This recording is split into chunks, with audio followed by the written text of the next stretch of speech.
सगळ्यांना जय शिवराय. तर सकाळी सकाळी बघा शेळ्यांना जांभळीचा पाला आणून टाकलाय आणि आपण यांना स्लरी बनवली परत. त्याविषयीच तुम्हाला थोडीशी माहिती द्यायची आहे. तर म्हटलं चला व्हिडिओ पण बनवू सकाळी सकाळीच. तर चला माहिती पूर्ण बघा. तर नमस्कार मित्रांनो. तर आपण बागासाठी भरपूर व्हिडिओमध्ये सांगितलं की स्लरीचा बऱ्यापैकी वापर केला. जवळपास की 5 नंबरची स्लरी बाग 3.5 महिन्याची झाल्यापासून आपण स्लरी देतोय कंटिन्युअसली. तर स्लरीचे भरपूर फायदे झाले. साईजला, चमक, कलर या सगळ्या गोष्टींना बऱ्यापैकी फायदे झाले. तर स्लरी तुम्ही बघू शकता तर अशा पद्धतीने आपण ही तयार करतो. तर सुरुवातीला ज्यावेळेस तयार केली त्यावेळेस जवळपास एक 20 किलो सरकी पेन, 60 अंडी, 2 किलो बेसन पीठ, त्याच्यानंतर गूळ, ताक असे एकत्र करून आपण टाकली. त्याच्यानंतर काय केलं की याच्यामधून 200 लिटरचं बॅनर आहे, याच्यामधून जवळपास 170 ते 80 लिटर आपण स्लरी काढून सोडीत राहिलो. 20-1 लिटर त्याच्यामध्ये ठेवीत गेलो, कारण की त्याच्यामध्ये परत पाणी टाकून आणि जे मटेरियल ते थोडं थोडं 60 अंडे 30 अंडे असं करत करत कंटिन्युअसली आता हा 5वा टाईम आहे. एक 5 दिवस आपण स्लरी पूर्णपणे सकाळ संध्याकाळी अशा पद्धतीने पूर्णपणे याने हलवून घेतो न चुकता. आणि 6व्या दिवशी आपण सोडून देतो. तर सोडताना त्याच्यात PSB KSB 1-1 लिटर आपण त्याच्यामध्ये घेतो.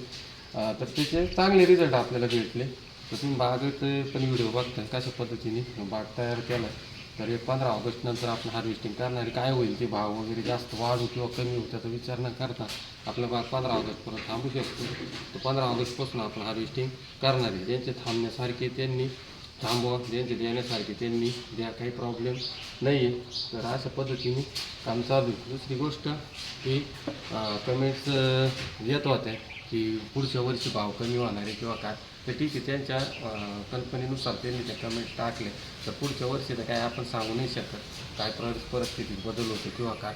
ठीक आहे, झाला तर झाला. त्याच्यामुळं प्रत्येक व्हिडिओमध्ये एक गोष्ट सांगू राहिलो की आपल्याला काय करायचं आहे की जो खर्च आहे तो आपल्याला जोड व्यवसायातून काढायचा आहे. जेणेकरून आता बागाचा खर्च धरताना जे आपण गुंड्या लावतो किंवा ज्या पद्धतीने आपण हे करतो काय अँगल करतो किंवा जे काय तो जो खर्च आहे तो खर्च डिवाईड करायचा. कारण की आपला बाग जर 7-8 वर्ष जरी टिकला तर थोड्या दरवर्षी द्यायचा तो.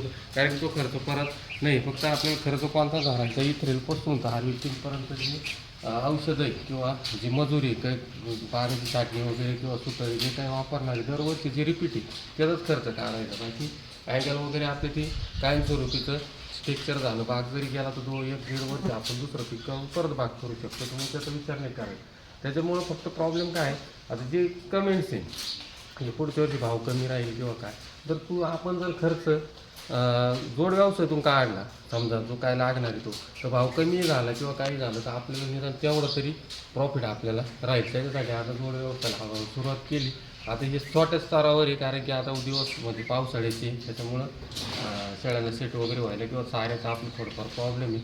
हळूहळू चारा आपण करू आणि हे पण आता मोठ्या प्रमाणात वाढवणार. कारण शेड वगैरे सगळे रेडी, आपल्याला फक्त शेळ्या आणायच्या, चाऱ्याचं नियोजन करायचं आणि टाकायचं. हे बाहेरचं शेड पूर्णपणे त्याला व्यवस्थितरित्या थोडं काम करायचं, याचं काम करून आणि याच्यामध्ये गव्हाणी वगैरे लावून आपण शेळ्यांचं काम टाकणार आहे. तर आपल्याला जोड व्यवसायाचं फक्त एवढं टार्गेट ठेवलं आहे तर त्याच्यातून खूप काही वेगळं होईल किंवा खूप काही हे होणार आहे तसं नाही. फक्त आपल्याला वर्षाला जे शेतीसाठी जो खर्च लागणार आहे तेवढा आपल्याला खर्च त्याच्यातून निघाला पाहिजे. मग ते मार्केट कमी जादा जरी झालं तरी आपल्याला त्याच्यातून प्रॉफिट आपला झाला पाहिजे. मग त्याच्या शेती असो किंवा डाळिंबाग असो, कारण मेन व्यवसाय शेती आहे आणि त्याला जोड व्यवसाय या पद्धतीनं करायची. आधी जी सुरुवात केली छोटीशी, या आपल्याला व्यवस्थितरित्या भेटल्या ते आपण ते ठीक आहे शेळ्यांची पूर्णपणे माहिती देत राहू. त्याच्यात क्रॉस ब्रीडिंग झाली किंवा गावरानच का किंवा हे जसं आपण चालू किंवा चारीचे प्रकार बंदिस्त कशा आता हे सध्या आणि शेळी पालनच का, कारण की 0 बजेटमध्ये आता सध्या या शेळ्यांना कुठल्याही प्रकारचा खर्च नाही. सकाळी फक्त त्याला गहू आणि मका आहे ते पण थोड्या प्रमाणात. त्याच्यानंतर या अशा पद्धतीचं झाडपाला आणि संध्याकाळी 1-1.5 तास आपल्याकडे जागा आहे, शेजारी रोड आहे, त्याला भरपूर झाडपाला आहे, चारायला 1-1.5 तास आपण सोड. नंतर बंदिस्त करूच आपण, पण ते करायची पद्धत आहे हळूहळू. आता एकदम तर काय बंदिस्त होणार नाही. 6 शेळ्या आहेत दिवाळीपर्यंत आपल्या या 6 शेळ्या तयार होऊन जाणार आहे. त्याच्यानंतर आपण परतही दुसरं म्हणजे टाकणारच आहे आपण, कारण की शेळी पालन हे कमी क्वांटिटीचं नाही, निदान एक 15-20 शेळ्यांपासून तरी सुरुवात झाली पाहिजे, तेव्हा कुठंतरी त्याच्यामध्ये काम करायला मजा आहे किंवा ते वेळ दिली तर त्याच्यातून ते परवडतं. अशा पद्धतीने आता हे काम चालू आहे. बागाचं पण तुम्ही बघितलं. मी आताही पण परतही तेच सांगतो, ज्याला लावायचं त्यांनी बिंदास लावा, काही प्रॉब्लेम नाही. फक्त जिथं 4-5 एकर किंवा 2-3 एकराचं ज्याचं टार्गेट त्यांनी 1 एकर का आहे ना लावा, काहीच प्रॉब्लेम नाही. मार्केटचं कोणालाच काही सांगता येत नाही, पुढं काय होईल, काय परिस्थिती येईल, काय आपल्या हातात नाही. अशा पद्धतीने आपल्याला याचं काम करायचं.